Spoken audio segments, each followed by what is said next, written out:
He wanders out onto the ballroom balcony so that no one else has to see him cry for a second time tonight. It's a balmy evening, and John can smell the oil burning at the forge across the harbor. There's someone else occupying the balcony already, and it's not one of the party guests. A shadow, standing with his back to the ocean, arms crossed, gaze fixed firmly on the ballroom windows. John takes a step closer and immediately recognizes Karkat's nubby horns and distinctive shoulder hunch. Of course. John snorts back his tears and jaunts forward with a jolly wave. Hi, Karkat. Karkat blinks and looks up, startled out of his thoughts. He's grown gaunt since John last saw him in real life. In his Alternian military fatigues and his admittedly bitchin' eye patch, he looks almost imposing, kind of dashing actually. When he opens his mouth, however, he's just the same old Karkat. Hi again, idiot. What are you doing standing out here alone like a creep? Karkat's frown gets deeper, and he picks up the red cording that runs down the breastplate of his uniform. I really shouldn't be here. Why not? You were on the guest list. Oh. I don't know, maybe think about it for 10 seconds, John. John chews his lip and thinks about it for 10 seconds. I guess this would probably be pretty hard to watch if you were still, all heartbroken about it. I wouldn't say that I was still all heartbroken about it, but... But? John joins him at the railing and bumps his shoulder. Karkat groans and runs a hand down his face, obviously still a little all heartbroken about it. It's just the breakups are hard and often have unexpected consequences that can linger for years. You're telling me. When my wife left me, she took an entire political faction with her. Those chess guys sure do love Roxy, don't they? Yeah. The Carapacian-Human Alliance has been causing us nothing but pain, to be entirely fucking honest. No one wants to be against the Carapacians, they're harmless. The fact that they didn't even get to vote on whether or not they should ratify the treaty really complicates the matter. The whole thing is a disaster on just about every level. Oh, sorry about that. Oh my god, John, stop being so fucking pathetic for a minute. Could you do that for me? I don't know. That's a pretty big favor you're asking me there, Karkat. Look, I don't personally blame you for any of this. First of all, for you to have had anything to do with a massive shift in geopolitical allegiances, that probably would have required you to leave your fucking house for more than an hour. Wow. Good pep talk. I'm 100% over my separation now. Thanks, Karkat. John, seriously though, you do have to get over Roxy eventually. With everything that's going on, can you really afford to waste another 5 years malingering in your bedroom like a piece of fucking garbage? You know, the rebellion could really use a guy like you. If you think that I haven't been given the exact speech you're about to give me, except about 6 or 7 times the length, then you don't know Rose Lalonde. Okay, then what's the fucking problem? You hate what the government is doing just as much as the rest of us do. John turns around so he can rest his elbows on the banister. The angle of the moon is cutting a sharp stroke of light over the water, like a blade descending from the night sky to shear the harbor in half. He takes a despondent sip of his champagne and sighs.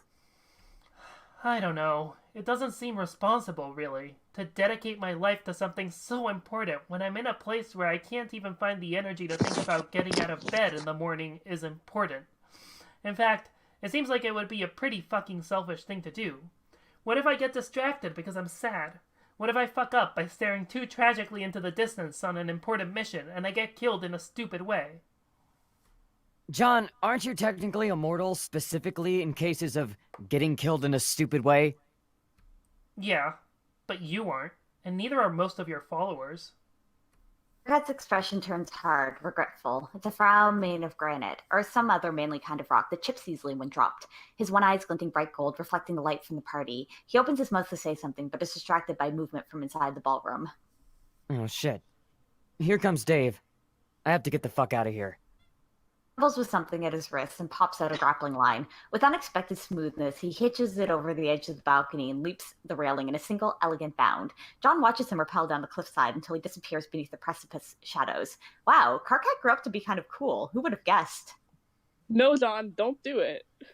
John spins on his heel to see Dave in the doorway, holding a bottle of champagne. He looks smart in his three-piece tux, but he's still sprouting the same old Stiller shades, which always serve to remind John just how hard it is to believe this guy's almost 40. Jesus Christ, are they seriously almost 40? Yes, they're technically immortal, but that doesn't mean the approaching milestone isn't making him feel dizzy nonetheless. Huh? Don't do what?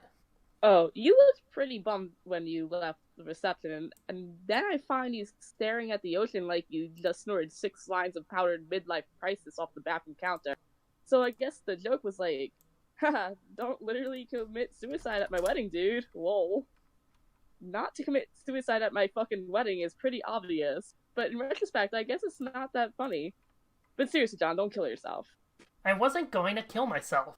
I miss you, and also it bummed out Jade pretty bad, and I have so thoroughly hitched my star to that Yift train, in case you haven't noticed.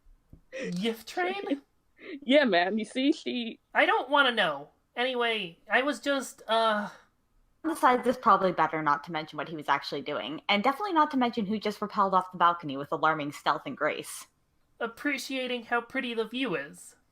Yeah, I love the sight of the military-industrial complex that's showing the landscape in the evening. Come on, that's obviously not what I meant. He comes to join John at the banister, gazing out over the water with a look at least as existential as John's. John isn't sure what to say about that, so he wiggles his empty glass, looking for another shot of sparkling social lubricant. Dave tops him off before taking a long swig off the bottle himself. You okay, dude? Eh, Having been married once before, I gotta say, it's all kind of overwhelming, huh? oh, yeah, I guess. I don't know. Jade and I have been together so long, this all kind of feels like Shrugs. whatever. I was sort of hoping that, considering that we were working together in the rebellion and everything, I was hoping that Karkat would show. Oh, John looks down and twirls the stem of his glass between two fingers. so you're still not, over that? The whole car cap thing? Will I ever be over it? The way I felt about him probably isn't the kind of shit you just get over.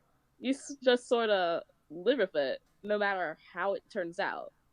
But he's with Mina, and I'm with Jade, and the whole world's gone fucking batshit, so what's the point in looking backwards now, right? John swallows the lump down his throat. Terezi's picture is still in his wallet, faded, dog-eared, marred ragged by the white lines down the center from being folded and unfolded so many times, deep enough to be called valleys at this point. Right. Right. They fall silent for a moment, soaking up the atmosphere, sipping their booze, contemplating the suckiness of being an adult. Dave lets out a soft laugh and slaps John on the back. John swallows his champagne wrong and starts coughing. Yo, dude, thanks for being my best man. Oh, thanks, man. No problem. 'Cause you are. You know, you're my best bro. My main man. My most devoted dude. Cheers, John. Cheers, Dave. They toast. Lip of the glass to rim of the bottle. The sound rings out above the noise of the party inside. It rises up above the ocean to where the stars are turning and the dawn is already breaking on some other part of the planet. That's how years pass. Faster and faster the longer it goes. For those living on this iteration of Earthsea, like John and Dave, it appears to be an illusion of age, an old adage about the perception of changing as you get older. The days get shorter, the more the regrets pile up. But that's only part of it. Above this earth, the dead cherub is still meditating, waiting for the day when she can have her own heroic apotheosis, waiting for the day when she can confront the one she calls the prince. And on this earth, John is just waiting for the day that the feeling finally stops. That feeling he's still waiting for something. And the even worse feeling that years ago, he missed his only chance to put an end to it. If you stand on a very high hill at dawn, you can watch your shadow move in an arc around you. 10 years to the day he last spoke with Terezi, John finally gets rid of her photograph. He stands at the top of a very high hill, rips it into 6 pieces, and lets the wind carry it away. Whatever else happens now, it doesn't matter.